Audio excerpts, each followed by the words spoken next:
Welcome to Season 4, Episode 35 of the Outlap F1 Podcast, part of the Ship It Studios Podcast Network. This is the 2022 Dutch Grand Prix race review. I am your host, James, along with my wonderful co-host, Andy. Andy, happy Labor Day. How's the holiday going for you, sir? Pretty good, actually. Today's been the day of doing very little, other than I was really busy on most of the weekend. I got a golf round in. I did some stuff out with some family over the weekend. But today has been great because it's the first day all weekend that I haven't had raindrops falling on my head. So, yay for that. Raindrops keep falling on my head. Yep. But that doesn't mean... Why didn't we have that song queued up, Andy? Well, I wasn't ready for that one. That was just inspiration. Classic. Doesn't really feel like a Labor Day holiday. I've just been knocking things off my honey-do list today, so been hard at work all day and looking forward to recording to you tonight, Andy. So let's kick things off. But first, I've got to remind everybody you can find us on Twitter, Instagram, Discord, Reddit, and YouTube at Outlap F1 Podcast. Of course, you can check our link tree on our Twitter profile page. If you are happen to be watching on YouTube, make sure you do us a solid and click like and subscribe. Or if you're listening on Apple Podcasts, Spotify, any other major podcast apps, I guess, click that 5-star button. It really helps out the show. You can email the show at chatnow@outlapf1.com. You can check out our website at www.outlapf1.com, where you'll find all of our back catalog of episodes, including our F1 for Beginners episode, which was episode 4 of this season. And Outlap F1 Nation continues to step up. Andy, shout them out. Yes, as always, thank you so much to our continued monetary supporters, being Dean Warwick, Yuri Dolchester, Paul Weaver, Quentin Worden, Cody Walsh, Kevin Kelly, Regan Stanzik, Timothy Brown, and Jonathan Scott. Thank you so much. Yes, thank you. If you also want to help support the show, you can go to the link in our show notes, and you can also add a monthly donation, which will go right back into the show. You can check out Manscaped and use code OUTLAP, OUTLAP, all one word, for 20% off and free shipping. Of course, check out our boy Vincenzo's shirt line, t-shirt line at the f1guy.com. Our sponsor, Athletic Greens, at athleticgreens.com/emerging for your delicious and nutritious goods. And, of course, our sponsor this week, as usual, is the Portage Park Development Project, a thriving community in the Upland Metaverse. If you are from Chicago, Portage Park might sound familiar. That's because the Upland Metaverse is based on real-world cities and properties, and Portage Park is an actual neighborhood in Chicago. The Metaverse version of Portage Park is the most developed neighborhood in Upland, with over 700 supportive members and property owners enjoying competitions, community initiatives, and local shops with monthly town hall meetings to connect with fellow Uplanders. And now, racing is coming to Upland. Portage Park are developing a racing team ready to fight for the top step of the podium. We have a training academy for drivers and racetracks in development, making the most of our shops and local attractions. We want to show the best Portage Park has to offer. Come join us. Links to the Portage Park Discord server, racing track maps, and socials are in our podcast show notes. We hope to see you in the Metaverse. All right, Andy, hot news coming in this weekend. Why don't you break that down for us so I can catch my breath? So, Friday morning, we finally got confirmation. The Oscar Piastri saga, at least going into where he was going to go, that is now over. The Contract Recognition Board unanimously ruled that the only valid contract that he had signed for an F1 seat was with McLaren. And within minutes of that announcement, McLaren then announced on Twitter that he will pair with Lando Norris for the 2023 and 2024 season. So it is a 2-year deal. It was actually, if you look at the detail of it, he was actually signed a reserve contract with McLaren on July the 4th. That's the day after the British Grand Prix, where I think Daniel Ricciardo finished, second to last on the road. So maybe that had something to do with it. Maybe it didn't. But it sounds like this was probably in the works for a very long time, even before that. Ricciardo still had the seat and therefore the option. Let's not forget that at that time. So he could have just said, hey, that's my seat for 2023. He just has to wait regardless of what you do, team. So that kind of brings the question. Did McLaren show full loyalty to Ricciardo here? No, I don't think they did. They covered themselves if Ricciardo was going to do that one way or another. But the form never came back. And I think it became kind of an obvious call at the end. What I will say, and I realize I'm wearing the hat that I'm wearing, and you can, take this with the appropriate grain of salt that you want. I'm just going to say McLaren, I think, lived up to the letter of their agreements. if nothing else. I don't know if they win a moral argument or a loyalty argument or even a teammate argument here, but they lived up to the agreements that they signed. So that's the only thing that I would say on the McLaren side of this. The facts, if you're looking at this from an Alpine side, oh my gosh.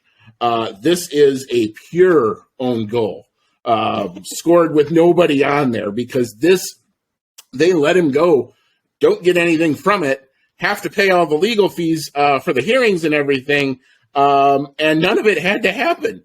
Oscar was more than willing to re-up in November of 2021. It's crazy. We're going to talk about a lot of this on Wednesday in our Monza preview, because I want to go through the timeline, because some of it reads like something like out of a bad Law and Order episode, to be honest with you, of people doing this. But the moral is, or what the main takeaway is, don't blame Otmar for Oscar Piastri. You can blame Otmar for Fernando Alonso maybe jumping ship, but don't blame Otmar here, because he wasn't there when any of this crap was going on. Blame Laurent Rossi, who was also conspicuously absent from the Alpine pit wall and the Alpine hospitality unit this weekend, and also the apparently severely understaffed Alpine legal team, who are handwriting things on term sheets and calling it a contract. Yikes. So that's all the facts are now kind of out on the table. It looks like Oscar's going to be with McLaren for the next 2 years. If you're asking me now that I can actually look at it as a fan, it's a very go into the unknown. I mean, it's going to change the dynamic of how McLaren has operated for a very long time, because they've been having this older, more experienced driver with a younger person that they've been bringing up. Now you have the two youngest drivers going to be on the grid next year, presumably, in Lando and Oscar Piastri, and Oscar's going to make mistakes. So, you're going to see highs. I think you're going to see lows. But I think it's all pointing. The team, actually, I think is probably had operated a bit ahead of what the master schedule is, because the master schedule is like 2024, 2025 when they really want to get good. And I think this puts them back on that. It also then, I think, resets the clock for expectations based on just these drivers' ages. Yeah, a lot going on there. I know we have a whole timeline to go through on Wednesday, so I don't want to add too much to what you've already said. But yeah, I mean, like you said, you are wearing McLaren hat, but you're a very straight shooter, and can you take your bias out for this? And yeah, I mean, McLaren, I don't think did anything wrong, and Alpine is dumb. And that's kind of my synopsis of the whole thing. So exciting to know that Piastri is going to be for 2 years with McLaren. And I think you kind of nailed it there. He's going to have some high highs and some very low lows next season. But the most important thing for McLaren is to get that car in a much better spot than it is this year, because it's not there yet. They can have Senna and Schumacher driving, and if that car is the way it is, they're not going to have many good results. So that will be the main thing for them going into next season, I believe. All right, so let's get back to the racing this weekend, and we'll start off with our headlines of the day. Andy, why don't you lead us off? So I would classify the Dutch Grand Prix as a 200-mile-per-hour chess match, and Red Bull Racing was playing chess while some others, mainly Mercedes in this case, were busy playing checkers and busy kind of sort of playing with themselves, trying to make pit wall calls at the last minute that some worked and some didn't. Yeah, that was well played there, Andy. John came in with the headline of the day. He says, Andy, you're smarter than me. Will this be the easiest drivers' championship in the past 20 years? Ferrari had one job just to keep the points semi in check, but they're an absolute clown show. Well, you answer first, Andy. Well, I would say some of those Schumacher years after he won his first championship. His first championship was very competitive, but some of those were just absolute cakewalks for him. That Ferrari car was dominant as the Red Bull car looks dominant today. There were some of the Vettel championships, particularly 2013, particularly 2014, when after lap one, if he's out of DRS, you can go home. You can basically write your story and start figuring out the rest of the podium, and that's where the battle was, because it wasn't at the front. So there have been years where it's been like this. It's just Red Bull have just nailed these regs, And also, let's not also forget how dominant Mercedes was in 2014. They were multiple seconds clear of everybody too, and everybody knew that championship was over way earlier. It was just there were two cars, there were teammates that were competitive, at least with Hamilton and Rosberg there. But we've seen dominance before, and this sport is a boomerang. I say this all the time. People get out to a big lead, and then others catch up. Others fall off the back and come back all the time. There's rising and falling all the time. It's how much resources do teams put into getting this right? And I think the learning curve, as we've seen, is still pretty vertical. So just because this year has not been competitive from a drivers and maybe teams championship in position one perspective, doesn't mean there's not competition still going on, because after that, it's a free-for-all, man. So there's still plenty to watch for the rest of this season. Yeah, the point I take issue with in the statement is the easiest part. There's nothing easy about what Red Bull's doing this year. To win a championship last year while also preparing and getting ready for this season, I mean, that's not easy. It's not like the other 9 teams are having breakdowns every single race, and they just have to cross the finish line to win these races. They're doing a lot of good, and that is not easy. Dominant, yeah. But like you said, I mean, some of the Schumacher years, the Vettel years, even some Lewis years were also equally, as if not more, dominant. So I guess we'll see where it ranks at the end of the season, because I'd be shocked if Max doesn't win every race year on out. Like I don't know. Maybe my spirit's just a little bit broken as a Ferrari fan, but it's hard to imagine him not winning a race at this point. I mean, I have 2 hopes, and believe it or not, they're both coming up, and I think they're really back to back.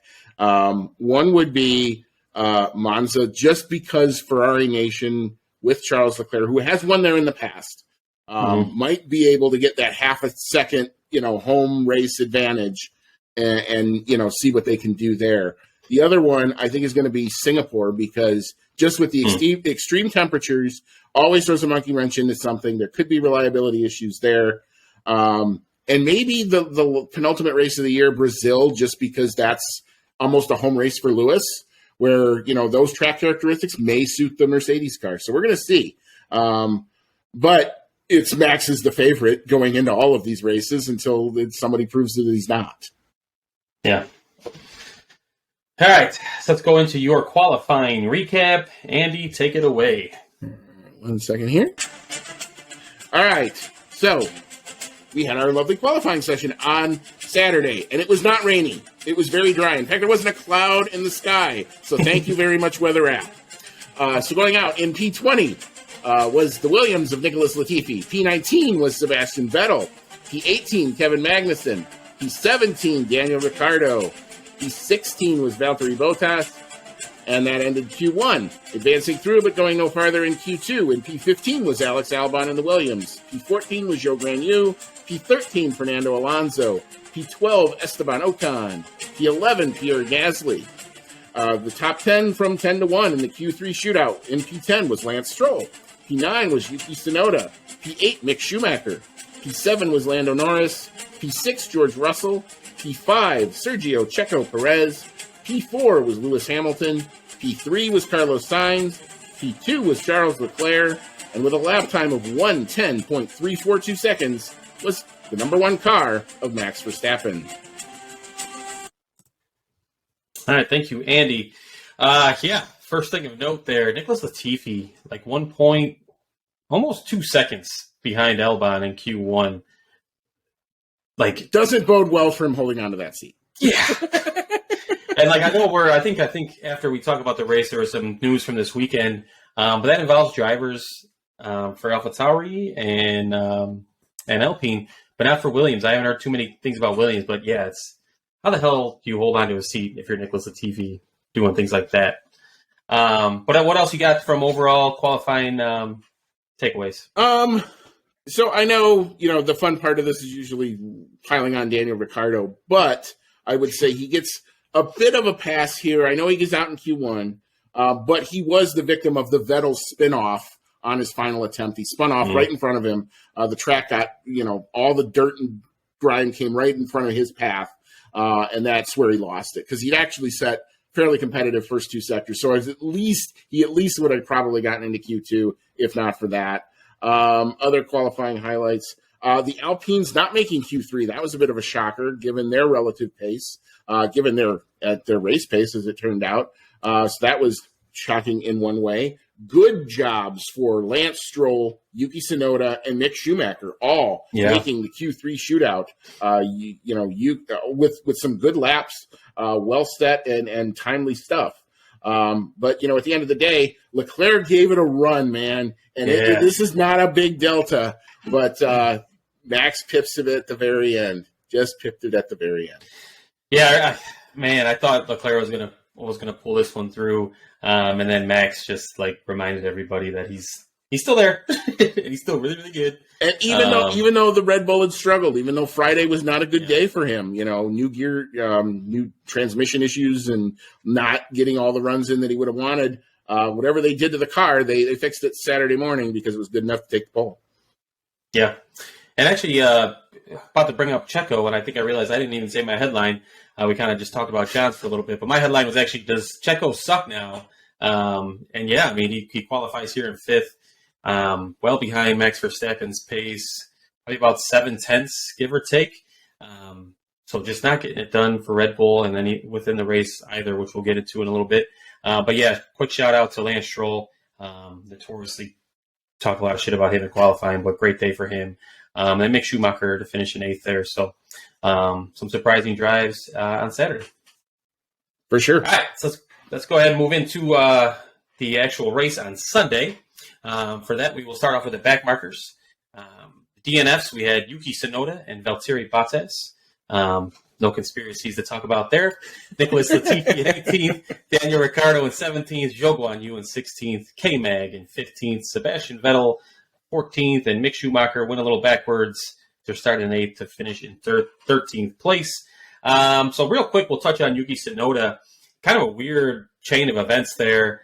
Pitted, came back out, told the team that his wheels weren't all the way on, which could be quite the issue. Ends up keeping the car running as he pulled off to the side. So got back to the pits. They did change the tires, and they fiddled around inside the cockpit for a while. And then he was released after quite a long pit stop there. And then not too far along the track, he then stops for good. So what did you kind of make of that whole situation? Well, the first one with the potential of the tires not being fitted, that obviously he makes it back into the pits when he does get going again. So Yuki stops the car. I thought he assumed he was going to get out and probably starts to undo his belts. That's what I was waiting for. I was shocked that it was taking the FIA as long as they did to make a call. I'm like, he's going to get out, throw the damn safety car already. But then the team tell him to go, and he goes, and the car goes into gear and at least moves forward, not at significantly slower pace, but he does manage to get it in all the way back into the pits. They changed the tires in case that was the only suspected issue at that particular time. They changed the tires. They also then they obviously had to go in and retighten all the belts because they couldn't let him back out with the belts not being, tight. Those things, you are glued into that seat. And if it's not tight, they won't let you go back out. If after post race, they could disqualify you for not having the belts being properly tightened. So that was all the fiddling in the cockpit.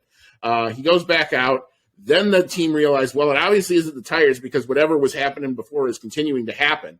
So they concluded it had to have been a rear differential that broke. At that point, they told him to pull over, find a marshal post, and stop and get out of the car. It is at that point that we get the virtual safety car deployed. And what was kind of a ho-hum, little bit of strategy, not all that really significant of a race, kind of gets all flipped over on its head. So he was the linchpin that started all of that. And then when we got going again, Bottas pulls over at the end of going into turn one, and his Ferrari engine had apparently said no mas. And then we had our second full safety car, which again turned the race completely up on its head with a couple of interesting FIA procedures and how all those pit stops all shook out.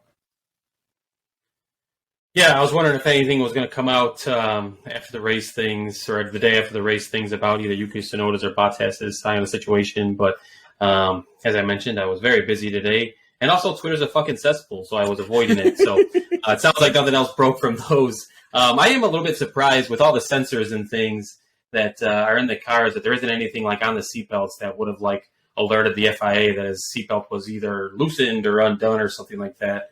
Do you think? Yeah, I mean, it's interesting. I've yet to see any sort of a sensor or apparatus be about that. You know, that's always kind of, you're basically on the honor system. But if you're a driver, it would feel so weird that you would come in and say, you got to retighten my belts anyway, because you're not going to feel safe doing those types of speeds. With I mean, loose shit.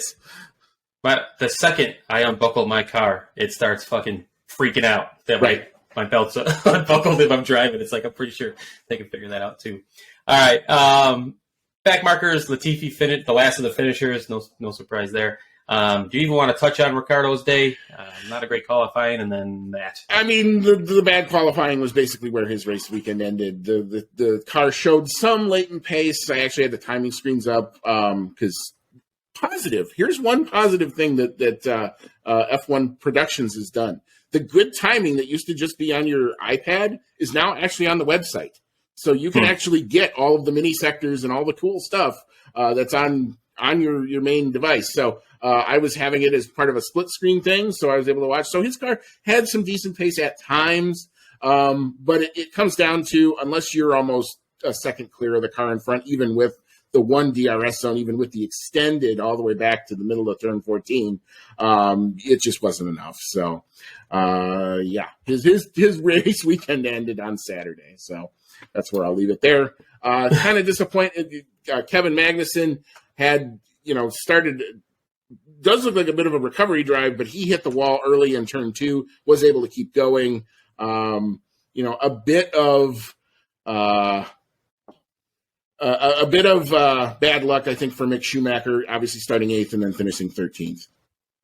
Yeah, you mentioned F1 and graphics, so I thought I'd shout them out because we've complained about random things they brought in before, like the tire dag ones, but actually the one showing the distance both in meters and time that they this is the first weekend I saw it. I think they mentioned it was new. That was pretty cool. I really enjoyed that graphic, especially the times they were showing it. I forget if it was Leclerc or Sainz's front. I think it was Sainz's front wing that had that camera and that that overlay at it. That was pretty sweet. The GPS distance, that was actually pretty cool. That's a check mark to the good.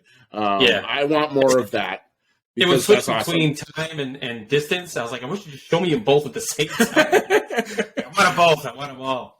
But yeah, and then Vettel and Schumacher actually had some really nice dogfights out there. Yes, they did. Different times.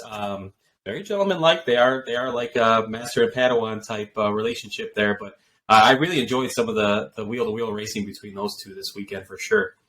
Let's move up to the midfield now, where we find Alexander Albon just outside of the points in 12th place. Pierre Gasly then in 11th. Lance Stroll secures a point in 10th. Esteban Ocon in 9th. Carlos Sainz down in 8th. Lando Norris in 7th. Fernando Alonso in 6th. Sergio Checo Perez down in 5th. Lewis Hamilton in 4th. So Albon, strong day for Williams in 12th. I don't know if there's too much to add to that. Gasly, unfortunate to be out of the points. We can touch on Lance Stroll first. I think he really got kind of screwed towards the end with all the safety cars and things. It had a legit shot at a 7th place finish, which I believe would have been the high for the season thus far for Aston Martin. So very good day for him. Definitely would have been, was definitely the leader of the Aston Martin in terms of both qualifying and race pace for most of the weekend, making Q3 and consolidating the positions. I would say the people who got screwed the most by the safety car, Lewis Hamilton fans can say what they want, but the ones who really got it were Lando and Lance Stroll. Because their positions, they were on they had done the right strategies, and they were just on to finish where they wanted to, and then the safety car kind of screwed up all of those plans. So, tough breaks, I think, for both of them. But I think Stroll more than Norris. Norris at least finished where he started. Yep, and then Carlos Sainz. I just don't know, Andy. Just his day starts terribly with his first pit stop. the pit stop from hell, and it was really, really bad pit stop. Not as bad as some Mercedes pit stops, so I guess that's a silver lining. It was only like 15 They seconds. get the tires off and on. Yes. It's not like Bottas, whose tire is still in that car, I think. But yeah, they just forgot about one of the tires. I don't know how that happened for their first pit stop. And then he proceeded to get penalties and other penalties and maybe even some more penalties I don't even know about. So what did you think about that pit stop? I mean, it was so okay. The pit lane in Zandvoort is smaller than most of them put together. Is it the smallest? I believe it now is the shortest. Okay. No, I mean it now is, I think, shorter than France. France, the circuit out there was probably the shortest pre this. It's like super skinny too. Yes. It feels like so it is a tight way. It's a tight in, it's a tight out. And when you have safety cars and safety car issues and pit stops under safety cars where there's mass people in the pit lane at the same time, things are bound to happen. The first pit stop, I don't know how to explain it other than they forgot that there was a fourth tire. They are sets of tires and they just forgot one. But that was really the only faux pas of the stop, other than the fact that apparently the spare electric cordless gun was ran over by Sergio Perez, who was coming out at the same time. So that was the first stop. The unsafe release was in the actual full safety car. So the situation with that was where Bottas had stopped was almost going into turn one. So on the second lap after the safety car had picked up the field, the instruction was given was that the safety car was going to go down the pit lane. So that means regardless of where you are, you're going to go down the pit lane. Now, what you can do is you have the option to then proceed to do a pit stop. And because the field was still sort of spread out a little bit, Ferrari comes in, makes a clean pit stop this time, sends him out. But because of the shortness of the pit lane, he comes out right in front of Fernando Alonso and effectively cut him off. And the FIA ruled that was an unsafe release. So he got a 5-second penalty for that. And that demoted him. I think he was finished fifth on the road, and he finished eighth because of it. Yeah. The pass under the yellow, that was rough. A very close call there. He was cleared for that. There was no further action. That's right. It was just the penalty for the unsafe release, which I think was the right call because it was like right there. And then it was rough. Like they were trying to tell him to give up the place, but he couldn't because I think it was Lando that was right behind there too. It's like if you give up that one place, you're giving up two. So right. Just confusing mess there. And then the unsafe release was kind of what screwed him at the end there. So then we can move up to Lando Norris. What do you got on Lando's day? The other guy who got, like I said before, completely screwed over by the safety car because him and Alonso had actually figured out. Now, unlike in Budapest where the hard tire was the worst tire to be on, here it was one of the better tires to be on because it had been a little cooler and it really worked well they really figured out a way to work it into the working window. So he was just kind of having the dull race that he wanted. Sitting along in P7, he might have made P6 if with the Sainz penalty, but once the field was bunched up with the full safety car, Alonso had a new set of soft tires. Lando's tires were used sets of soft tires. I did like the fact that at least McLaren went racy on both of those. They took both pit stops. They kept putting new tires on the car. They gave him the best chance in order to make it, but Fernando Alonso is really good at defending, and there's only really one place you can pass here, and Alonso figured out really, really well how to keep Lando behind him and did well to do so. So finishes in P7. I can't be upset about the effort. Good pit stops for both cars by McLaren today. Yeah, Alonso really is like an all-time defender. He can make that car super, super wide. And then he was the next one to finish in sixth there. Checo Perez in fifth. Disappointing for as dominant as the Red Bull looks with Max. And Sergio looked good for parts of the season early on. He seems to be kind of in a disappearing mode right now. I know he's tied with Charles for second in the Drivers' Championship, so it's not like he's like doing terribly. But just comparatively to the other driver, it's like he's kind of fitting into this like Bottas situation. Which is what I think suit Red Bull just fine.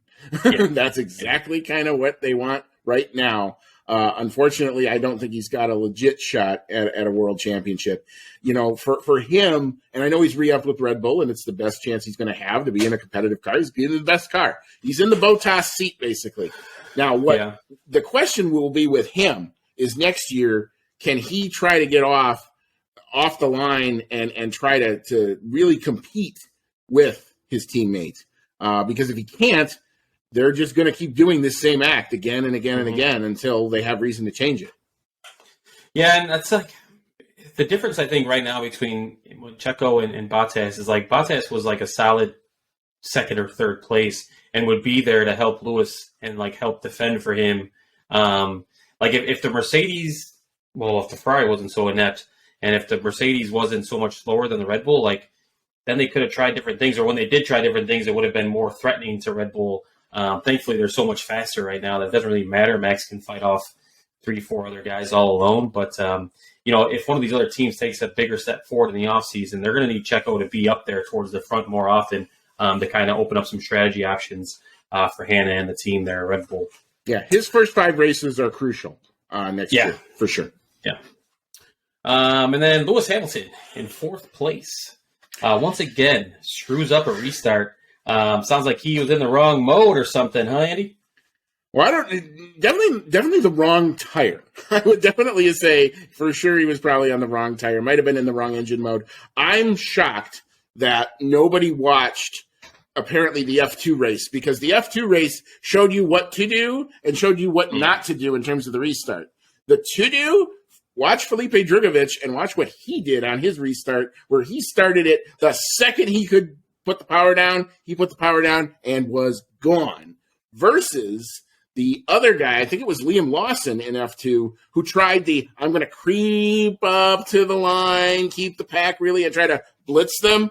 No, it didn't work for him. Didn't work for Hamilton here. He apparently went with option B, which was to try to keep the field bunched up coming out of that last turn 14 there. So, pretty much done and dusted down the straight. Max got him, and that was all she wrote. And then the tire thing kicked in, and everybody else was on pretty much new or slightly used soft tires. He was on a set of mediums and fell back to 4th.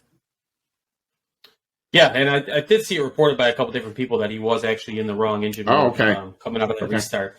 So I just wanted to make sure I clarified that. No, I did. I had not read that, so thank you.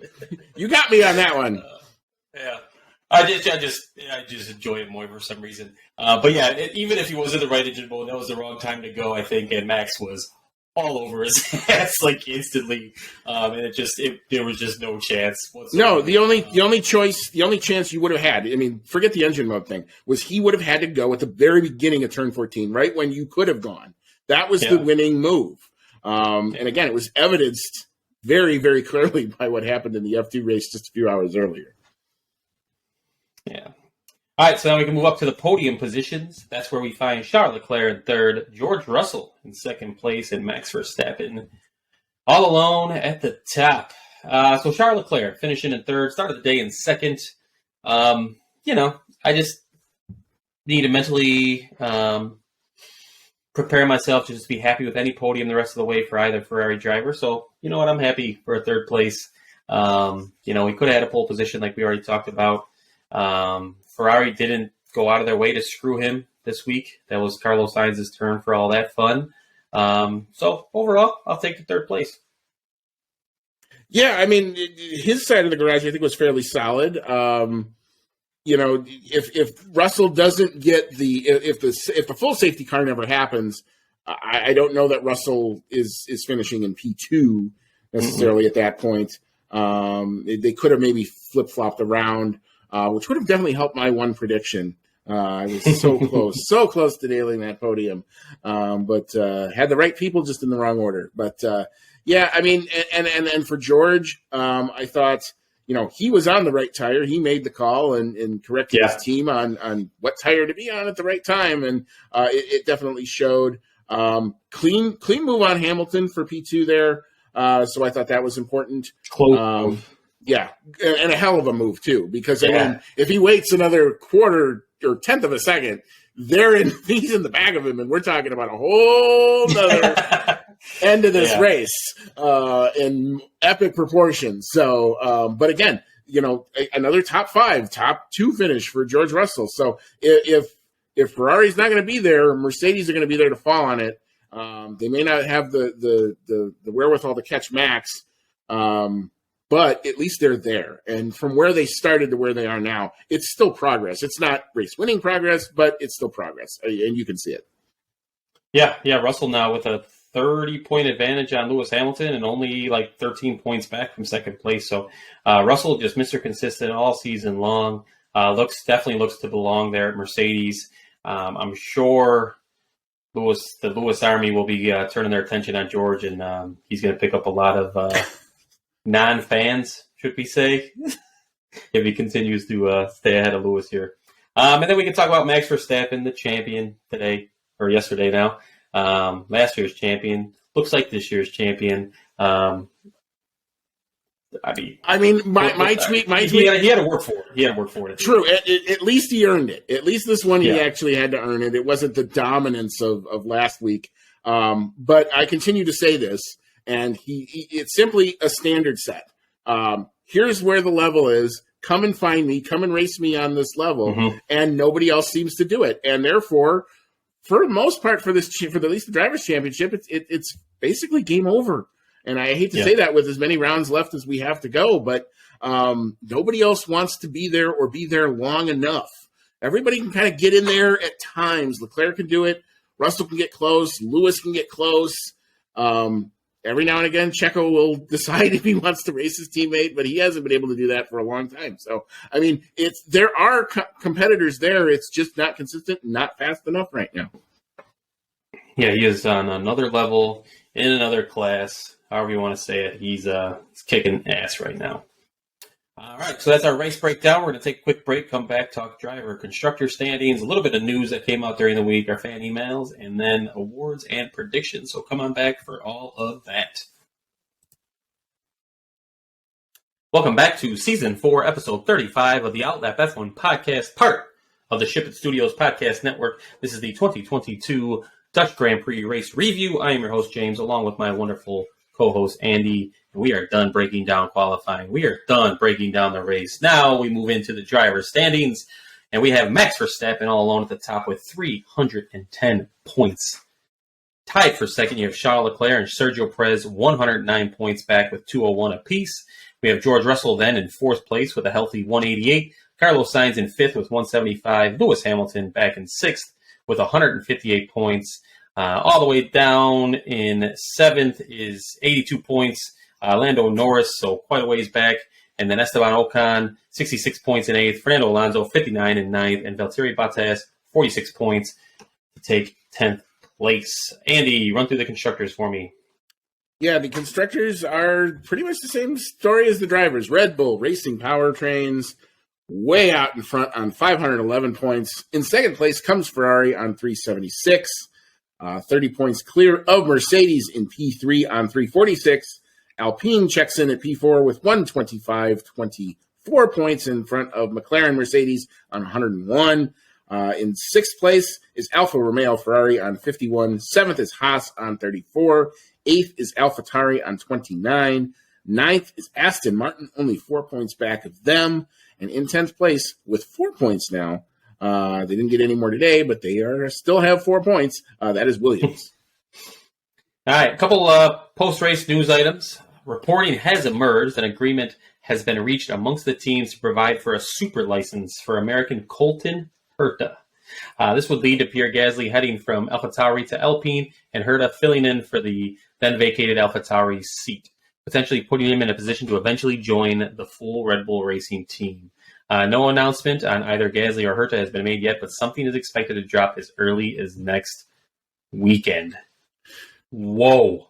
Yes, so as was broken on, believe it or not, the official F1 post-race show on Sirius, Chris Medland, who is one of the more trustworthy and reliable journos that I subscribe to. I recommend that you go follow him for really good, unbiased. This is the facts. This is what happens.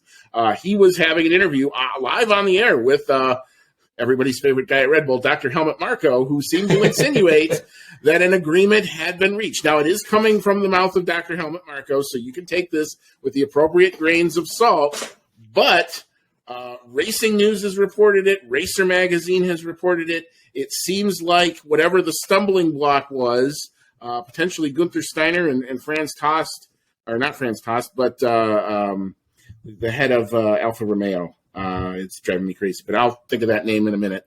Were the two opposing factors of using some sort of a COVID exemption to help get Colton Herta an FIA super license. So if this happens and the license is granted, then you will probably see Gasly heading to Alpine, slightly announced after that, and then Herta announced with potentially an AlphaTauri seat to pair with Yuki Tsunoda next year. So we could have this would be, I think, the Americans' best shot at legit results in F1 since Scott Speed in 2007. Yes, Alexander Rossi was there, but he was in a team that was 4 to 5 seconds off the pace and never really had a shot at anything. I knew Steiner was one of the guys that was potentially the roadblock. Was it Vasseur was the other one? Yeah, Frederick Vasseur. Thank you. Thank you. That was the other name. It was Haas and Alfa Romeo who were the ones that were just saying, this is against protocol. We shouldn't just do this because we want to.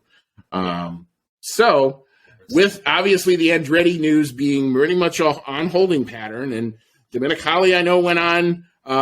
He did a Sky interview during one of the practices and insinuated that they didn't want any additional teams right now. Now, that's the commercial rights holder. That is not the FIA. That's not who would make the decision. Domenicali doesn't make that decision. So that's just which I think is a PR self-wound. I don't understand. I like a lot of what Stefano Domenicali has done and probably will do, but this is one thing I respectfully disagree with him. We should have ideally 12 teams. 2 of the teams should not get prize money. That's how it's supposed to work. But I think you have all 10 teams who now have the ability to get at least the prize money. And they're all trying to make as much money as they can, and they are businesses. So, it's conflicting interests back and forth. But all that being tabled, we could have an American announcement with, I think, the most talented American driver that's out there on the market, who's good enough, I think, in F1 machinery to actually put some results together in a long time. Yeah, I mean, that would be insanely exciting.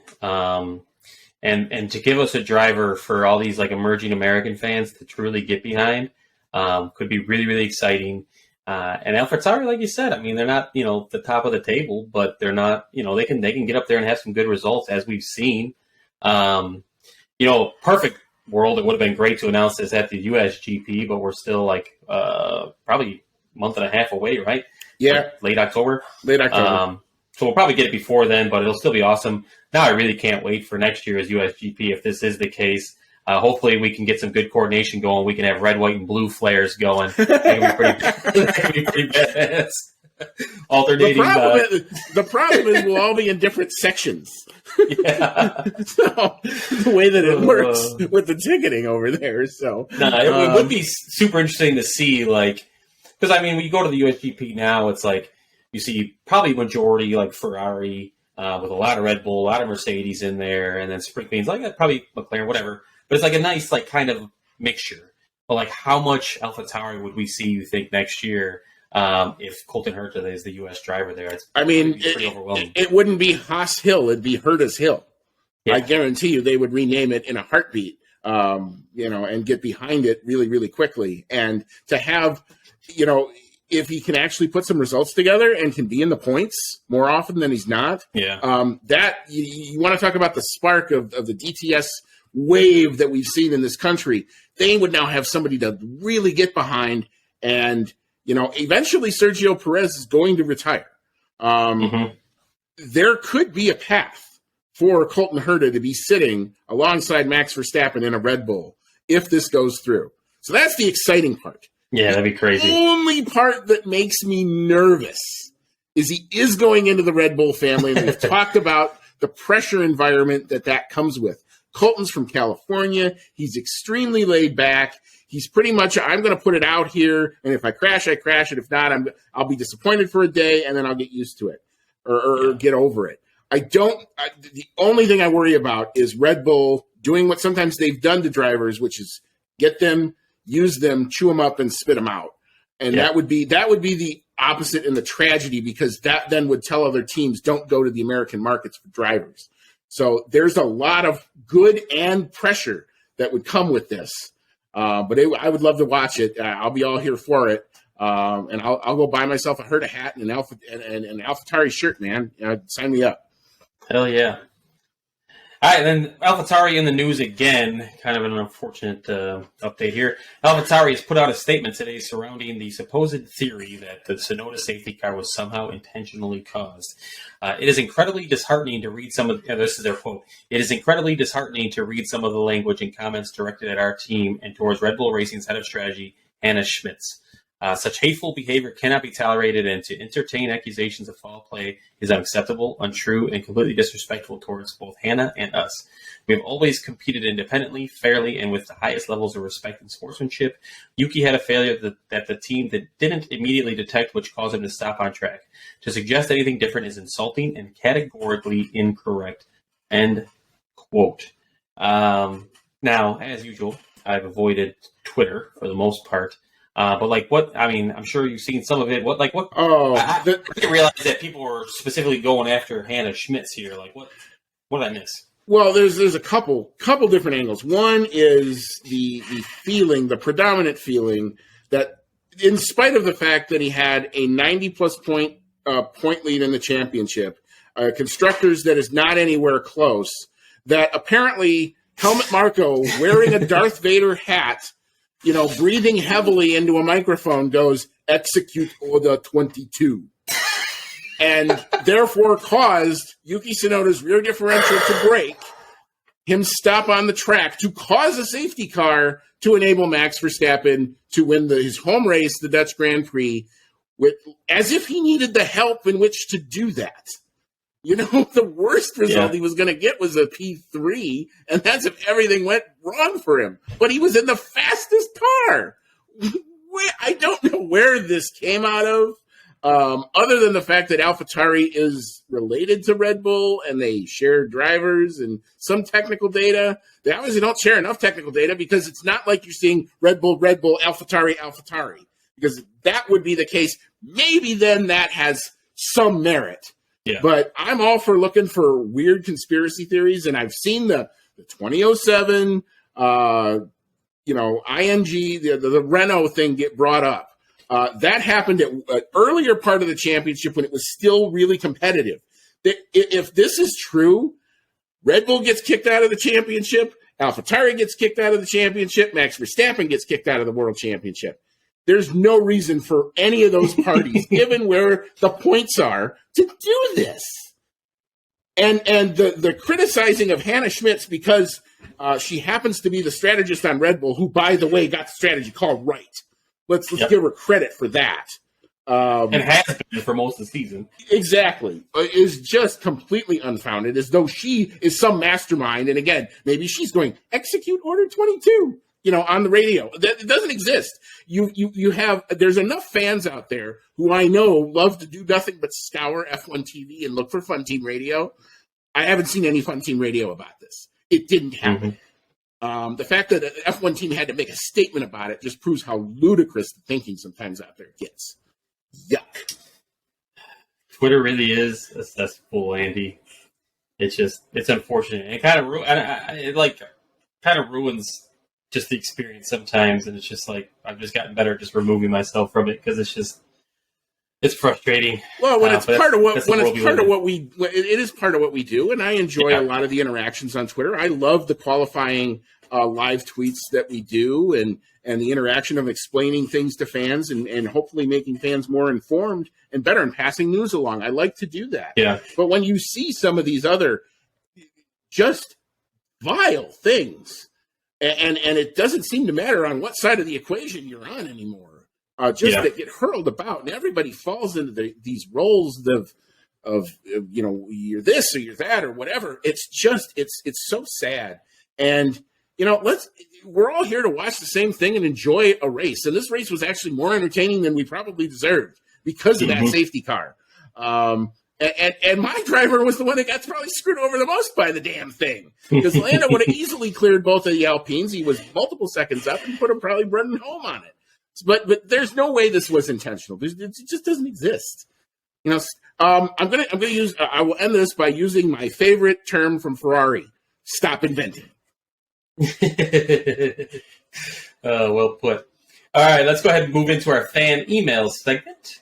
And for that, as usual, we start out with Rachel Fleming. She says, I know the drivers don't see all the information, but how on earth did Sainz and Ferrari not think his release wasn't an unsafe release? The whole world saw this and knew that was coming. Plus, I get the feeling now that McLaren are fighting one-handed against Alpine with another horrific result for Danny Rick. He really isn't putting himself in the shop window for the Alpine drive. Yeah, I mean, even when things are clear as day, if it goes against you, you're going to argue against it, I think, is kind of what that Sainz and Ferrari thing has. Like, even if the player would clearly stepped out of bounds, if it was my player, I'm going to say he didn't. It's just, that's part of the game. But true. Then, you can answer the Danny Rick thing. It is one-handed for McLaren for sure. And that's a good point. He's not really selling himself right now. If he has said he wants to remain in F1, and if he really wants to do that, he's got, however many races left this season. I don't want to get the number wrong. To showcase what he's got. And Monza is a place that he normally goes well. Now, do I think he will be contending for the win like last year? No, I do not. But if he can get home solid in the points, show there, pull that, get some positive momentum going, be in the points. He doesn't have to beat Lando. He's probably not going to beat Lando. So don't try. Go back to being him. Whatever that takes. If it's another hard reset or whatever he's got to do, because he's got to show himself that he's still got it enough to have another team believe it. And right now, the pundits don't believe what he's saying, and I don't think that the teams really believe what he's saying either, because the results like this, the thing in Q1 happened, but there was almost not a whole lot of fight and not a whole lot of fire. And we've said that many times, and even before this race, even before all the Piastri news, before all of it, this is the same thing we've been saying. You can say that you want it, but you got to go out and you still got to go out and take it, because there's plenty of other drivers that are going to take those seats if you can. Yeah, it's starting to look like he might just be between Williams and Haas, which. The other option I have heard is he could be a reserve for one of the bigger teams. I saw that pop up, the Mercedes, and maybe be out for a year. Yeah, that could be. All right, so then we'll go to John Scott. He says, Mick could have easily had 16 to 18 points by now without his and Haas's mistakes. He needs to go to Williams or Alpine, where they make good decisions most of the time. Mick has 12 points right now, so he's not too far off where you're putting him. I would say he's probably made more mistakes than the Haas team is causing him to make. They're not the ones crashing into the wall. That's him doing that.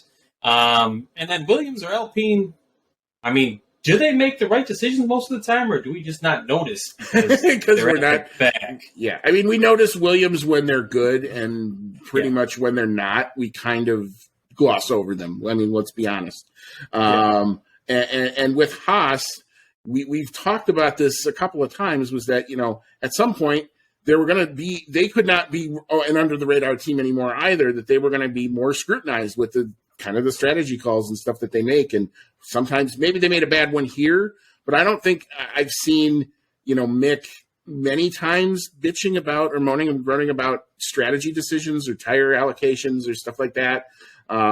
It's mainly been either the car works at a particular track or the car doesn't. And here it worked for qualifying, but it just did not have any fire on race pace. So I think that's why you saw him go backwards.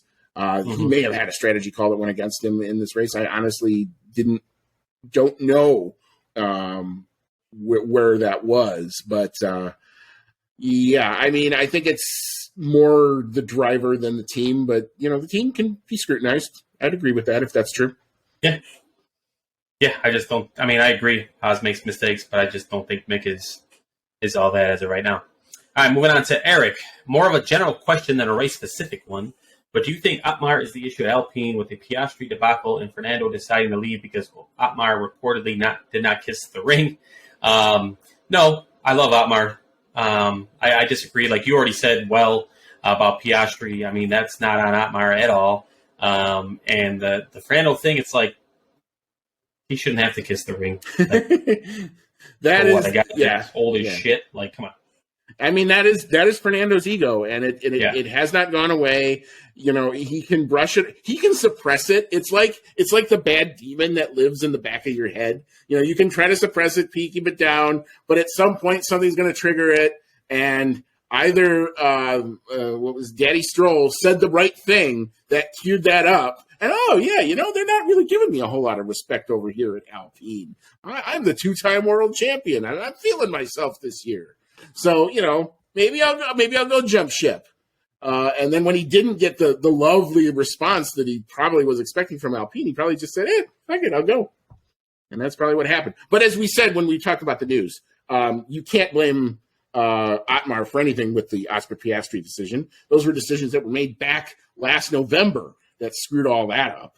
And Alpine just didn't do their job and write a freaking contract. If they wrote a freaking contract with any time within 6 months.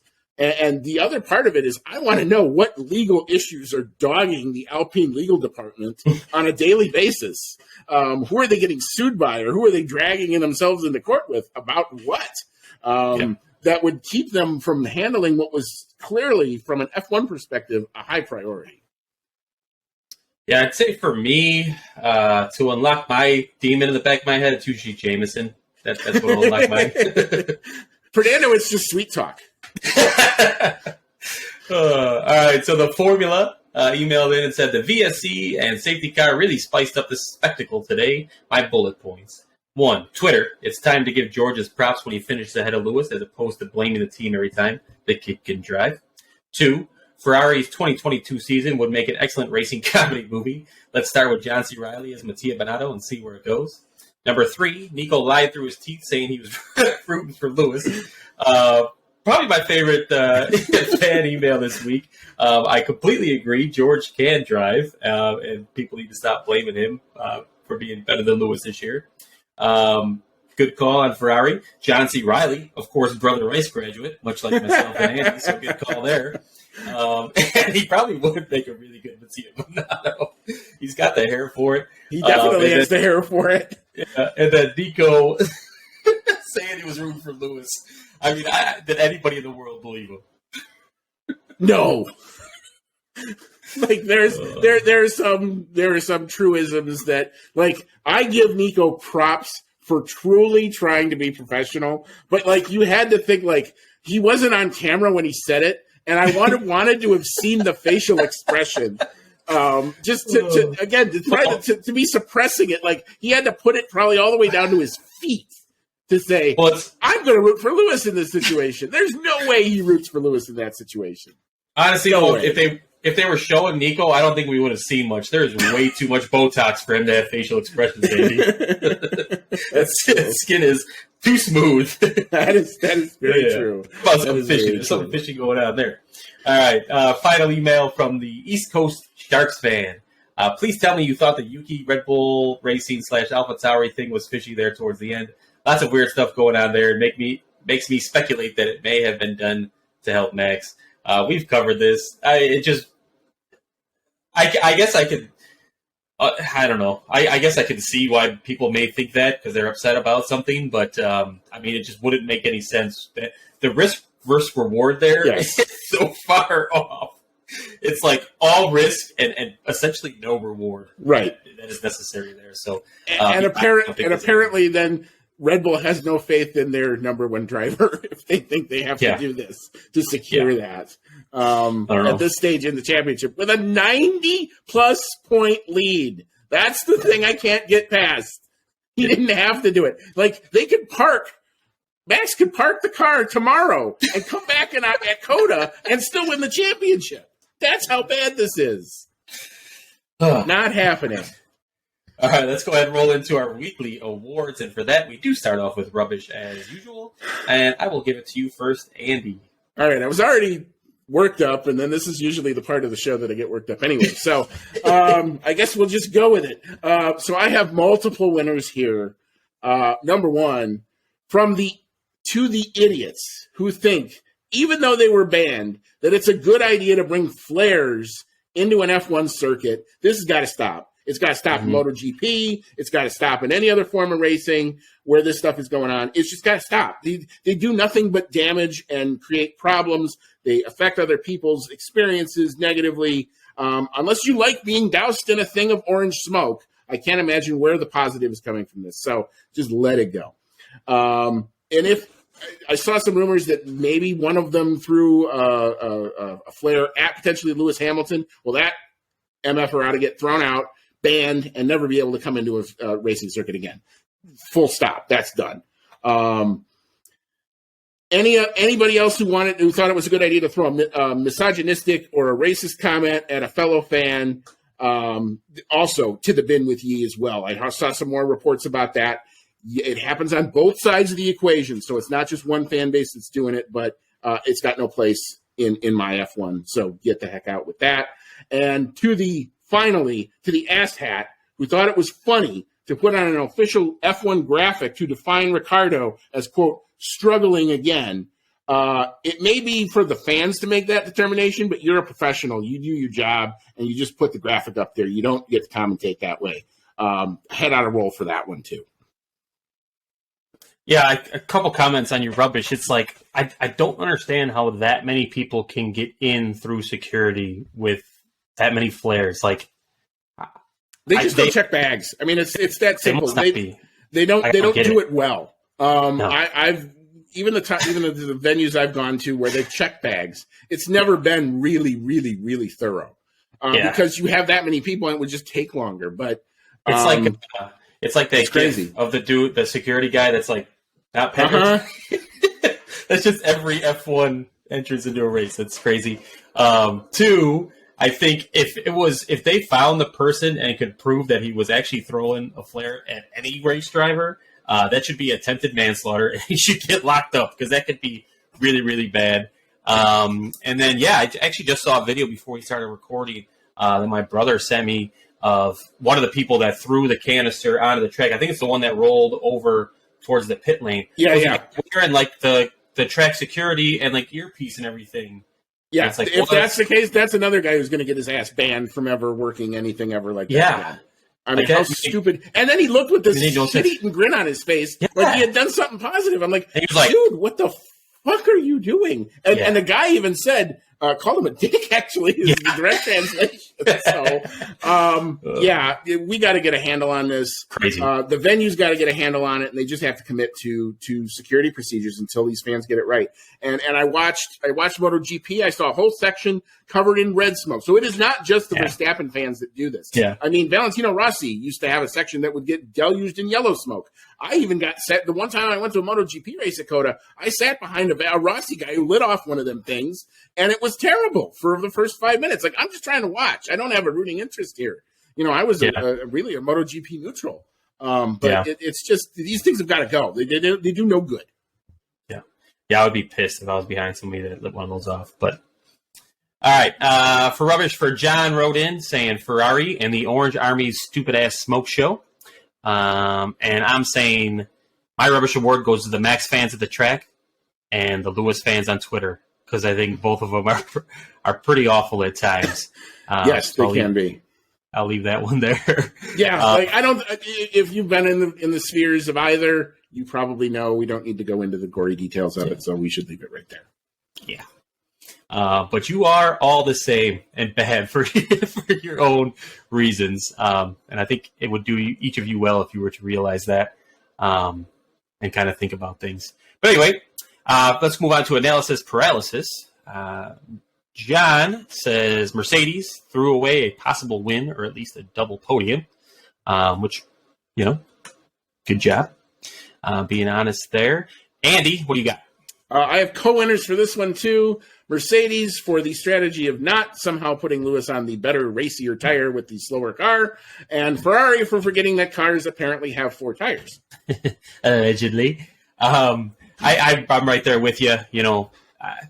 Mercedes kind of screwed up there at the end, which is enjoyable for me.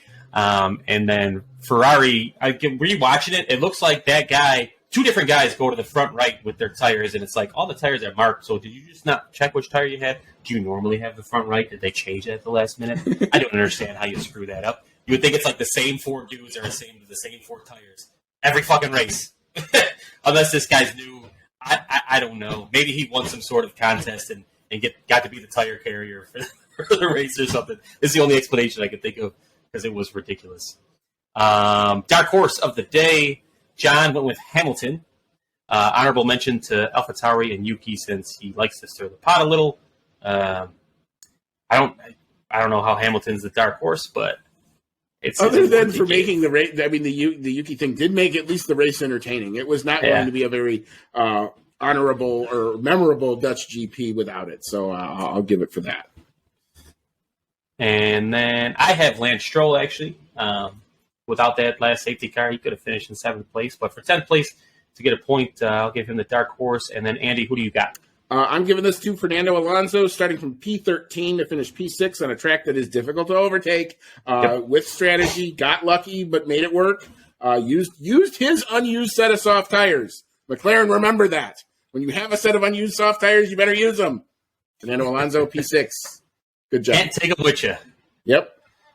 All right, for driver of the day, John says Max. I say Max. Andy, is it a clean sweep, sir? It is a clean sweep, but at least he had to earn this one. Yes, he did.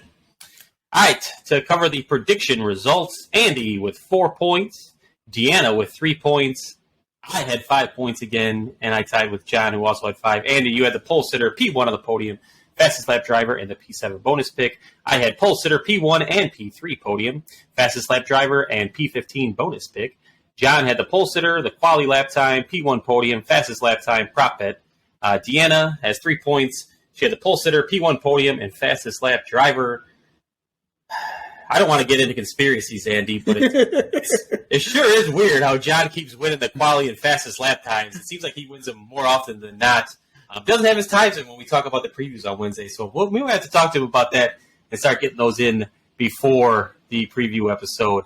So I'm trying to catch up, Andy. I'm only 2 points behind. I was going to say we're pulling a Ferrari and Mercedes, the three of us, and then not we're all having decent weeks. I had some work to do. I did do some work. I had more points than last week, so I'll feel good about that.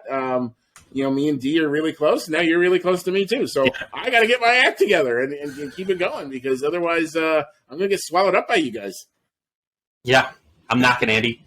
John is leading the way with 42. Deanna with 38. You're 2 behind with 36, and I'm 2 behind you with 34. And that is our review episode, Andy. Any final thoughts you have? Wow, what a weekend. For what we thought was going to be kind of a ho-hum race, it certainly gave a lot. We are 2/3 of our back to Formula One triple header, and now we go to one of my favorite venues. I love Monza. You either have an hour and 15 minutes and you're done with your F1 day at 9:15 in the morning, or you have Monza the last couple years that go for 3.5 hours and have multiple safety cars. But I love that venue. I love that track. It always throws something into the mix. Can Ferrari actually step up and win at home? It's their best shot that they've had in years. I'd actually love to see it happen. Yeah, I'm looking forward to Monza. It's a great Ferrari track. Hopefully Leclerc has surprised us all with a win. I know that's what I'll be hoping for. And then I think we have a few weeks or 2 weekends off until the race after that. I will be out next weekend I'll be there on the preview with you here in a few days, or a couple days now. It's already Monday. But for the race, I will be down in Austin, Texas, but not for the USGP. I'd be at the wrong time if I was. Going to the Alabama versus Texas football game. For most of you should know by now that I'm a huge Texas Longhorns fan. So, looking forward to the game, but I'm not expecting a great finish. So, a Charles victory would really bring my spirits back up after the ass beating I might have to endure on Saturday. But yeah, it should be a nice weekend. And, I guess it'll be a few weeks until I talk to you again there for, Singapore after Italy, right? Yeah, it'll be me and Deanna. She will be back. We've been in touch. She's upset about her ticket prices, and she will probably have a thing or two to say about that. So tune in. We'll be back. Actually, you and I will be back on Wednesday. We'll get you all primed and ready to go for that Monza weekend, and then it'll be Deanna and I who will break it all down. we'll be back to hopefully our regular recording time of Sunday night. We just want to take advantage of the holiday. So we thank you for all your understanding on that. So for James, John, thank you for contributing for things tonight. For Deanna, who, like I said, who's not here, who will be with us next weekend. It's been Andy. This is always fun to do. I enjoy doing this. It was a great conversation. It was super fun to record this tonight. And as always, may all your laps be fast.